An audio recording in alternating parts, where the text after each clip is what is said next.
What is up, guys? This is Joe with Optics, and I have Ash joining me as well today. And today we're going to be talking about what to read, just giving you a few good book recommendations of things we've read so far. The first two books on the list is The Last Wish and Sword of Destiny. Both books are great, but the only thing that kind of kept me away from reading it sooner was that they're a compilation of short stories.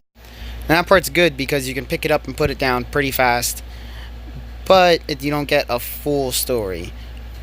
But you do get a very good look into this world, and for it being the first two books of a decently large series, it's great.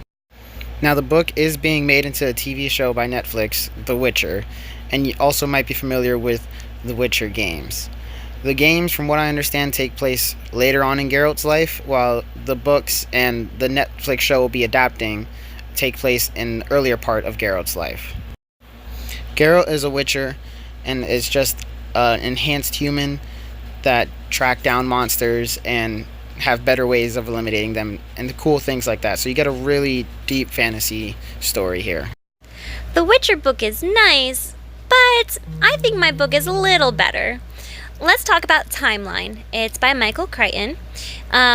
It's a group of archaeologists that help a professor who is trapped in the past, and they have to survive in the 14th century in order to make it home to the 21st century.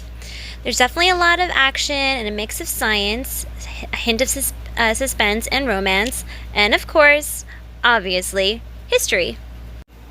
Michael Crichton is one of my absolute favorite authors. Not only does he have a lot of books, he also has a lot of movies, like Jurassic Park. But Michael Crichton's Timeline was, of course, adapted into a 2003 movie. The graphics aren't the best, but the actors are definitely nice on the eyes and known, like Gerard Butler and Paul Walker. Alright, let's not get too sidetracked here, Ash. So, next book on the list is Elantris by Brandon Sanderson. Brandon Sanderson is known for a little bit of larger series, but this book is nice because even though it's kind of large, it's a standalone book. Elantris used to be this beautiful city, and then one day something happened, and now it's basically in ruins, and people are sent there when they are sick and have this disease that has been spreading throughout the city. This book follows three characters, and the first is a prince who ends up getting this disease and put into this city, while the second is a princess from a further city who was supposed to marry this prince before they ruled him as dead and tried to cover up that he got sick.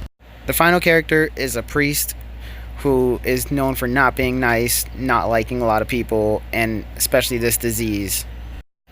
There's a lot more to the story, of course. I'm trying not to ruin anything for anyone who hasn't read the book, but this is definitely a recommend. It was my first book that I've read from Brandon Sanderson, and I loved it, and it's what made me get into him as an author. Don't worry, not all of our books are sci-fi and fantasy. My book is a hint of suspense and a touch of romantic. It's called The Ugly Duckling by Iris Johansen. Imagine that in one night, your whole world changes and your life is shattered. You lose your husband, child, and now you are also disfigured. This brutal attack should have killed Nell, but it didn't. Would you not want revenge on the people who have destroyed your life?